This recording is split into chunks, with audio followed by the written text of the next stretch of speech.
ஈரோடு கிழக்கு சட்டமன்ற இடைத்தேர்தலில் போட்டியிடும் திமுக வேட்பாளர் சி.வி. சந்திரகுமார் தனது வாக்கினை பதிவு செய்தார். ஈரோடு கிழக்கு தொகுதி இடைத்தேர்தல் வாக்குப்பதிவு தொடங்கி விறுவிறுப்பாக நடைபெற்று வருகிறது. திமுக வேட்பாளர் சந்திரகுமார், நாம் தமிழர் கட்சி வேட்பாளர் சீதாலட்சுமி உள்ளிட்ட 46 வேட்பாளர்கள் போட்டியிடுகின்றனர். காலை 7 மணிக்கு வாக்குப்பதிவு தொடங்கியதும் நீண்ட வரிசையில் நின்று மக்கள் ஆர்வத்துடன் வாக்கு செலுத்தி வருகின்றனர். இந்த நிலையில் திமுக வேட்பாளர் சந்திரகுமார் சூரம்பட்டியில் ஏற்பாடு செய்யப்பட்டுள்ள வாக்குச்சாவடியில் தனது வாக்கினை செலுத்தினார். பின்னர் செய்தியாளர்களை சந்தித்த அவர் திமுக மிகப்பெரிய வெற்றி பெறும் என கூறினார்.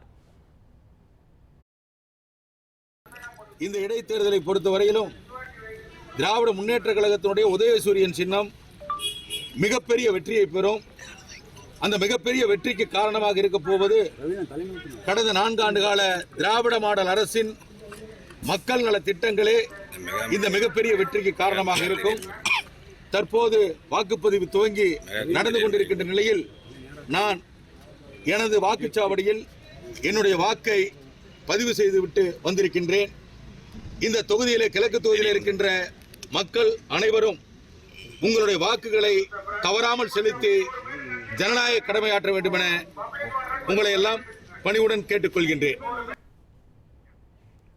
ஈரோடு கிழக்கு தொகுதி இடைத்தேர்தலில் திமுக மகத்தான வெற்றி பெறும் என திமுக வேட்பாளர் சி.வி. சந்திரகுமார் செய்தியாளர் அவருடன் நமது செய்தியாளர் ரியாஸ் நடத்திய கலந்துரையாடலை தற்போது பார்க்கலாம்.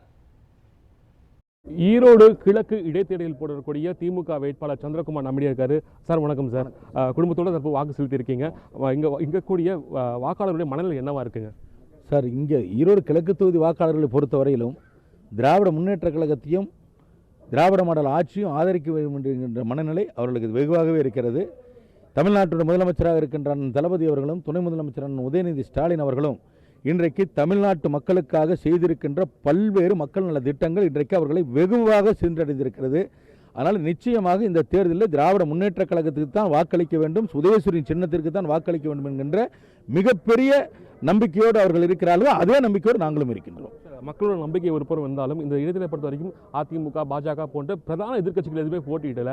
நாம் தமிழர்கள் தான் பிரதான எதிர்க்கட்சியாக இருக்குது. எப்படி பார்க்குறீங்க? கிளம்பி எப்படி இருக்குது? நான் இந்த தேர்தலை பொறுத்த வரைக்கும் என்னை எதிர்த்து போட்டியிடுகின்ற 46 வேட்பாளர்கள் ஒரே மாதிரி தான் பார்க்குறேன். நான் வேறு யாரையும் இப்படி அவங்க அப்படி இவங்க அப்படிலாம் பிரிச்செல்லாம் பார்க்கல. காரணம் என்னென்னா, திராவிட முன்னேற்ற கழகம் என்பது மிகப்பெரிய ஒரு இயக்கம். ரெண்டாவது, பல்வேறு இந்த 4 ஆண்டு ஆட்சியில் இதுவரையிலும் எந்த ஆட்சியிலும் செய்யாத அளவிற்கான மக்கள் நல திட்டங்கள் தொடர்ந்து ஒவ்வொரு குடும்பத்திற்கும் ஒவ்வொரு திட்டம் ஏதேனும் ஒன்று சென்றடைந்திருக்கிறது. அதனால் இந்த தேர்தலில் மிகப்பெரிய அளவில் நாங்கள் வெற்றி பெறுவோம். அடுத்தடுத்து இடைத்தேர்தலை சந்திச்சிருக்கு இந்த ஈரோடு கிழக்கு தொகுதி. ஸோ மக்கள் சலிப்புத்தன்மை எதாவது இருக்குன்னு நினைக்கிறீங்களா நீங்கள்? இல்லை, நிச்சயமாக மக்களிடத்தில் எந்த சலிப்புத்தன்மை இல்லை சார். காரணம் என்னன்னு கேட்டிங்கன்னா, சகோதரர் ஈவேரா இறந்தது அகால மரணம். அவர் இறப்பாருன்னு யாரும் நினச்சி கூட பார்க்கல. அதே போல் அண்ணன் ஈவி.கே. இளங்கோவனும் உடல்நல குறைவாக இருந்தார். அதாவது பாரதிய ஜனதா கட்சி போன்ற கட்சிகள் செய்கின்ற அந்த தேர்தல் திணிப்பு இருக்கு பாருங்க. ஒருத்தர் கட்சியில் பிடிச்சி வேற ஒரு கட்சியிலிருந்து கொண்டுட்டு மறுபடியும் நிறுத்தி அவங்க ராஜினாமா பண்ண வச்சு திருப்பி அவங்க ஒரு எலெக்ஷனை சந்திக்க வைக்கிறாங்க. இது வட இந்திய பகுதியில் அதிகமாக நடக்குது.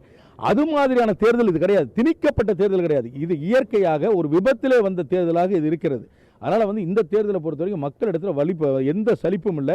2 எம்எல்ஏக்கள் இறந்து விட்டார்கள் என்ற வருத்தம் ஒரு இடத்துல மனசில் இருக்கிறது. ஆனால் அதற்காக ஓட்டு போடுவதில் சலிப்பு கிடையாது. ரைட், அவங்க 2 பேரும் இறந்துட்டாங்க.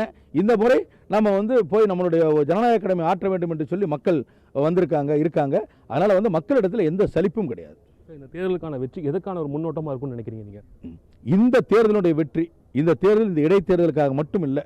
2026 தேர்தலில் திராவிட முன்னேற்ற கழகத்தினுடைய ஆட்சிக்கும் அண்ணன் தளபதி அண்ணன் உதயநிதிகளுடைய வழிகாட்டுதல் அவர்கள் செய்திருக்கிற மக்கள் நல திட்டங்களுக்கும் கிடைக்கக்கூடிய மிகப்பெரிய வெற்றியாக இந்த தேர்தலை பார்க்குறோம். ஆனால் 2026 தேர்தலுக்கு இந்த தேர்தல் ஒரு கட்டியம் கூறுகின்ற சான்று கூறுகிற ஒரு தேர்தலாக மாறும். நன்றி சார். ஈரோடு கிழக்கு இடைத்தேர்தலை பொறுத்த வரைக்கும் மக்கள் அரசினுடைய பல்வேறு நலத்திட்டங்களால் மக்கள் மத்தியில் மிகப்பெரிய வரவேற்பு கிடைத்திருப்பதாக தெரிவித்திருக்கிறார் ஒளிப்பதிவாளர் பார்த்தசாதியுடன் நான் ரியாஸ், நியூஸ் 7 தமிழ், ஈரோடு.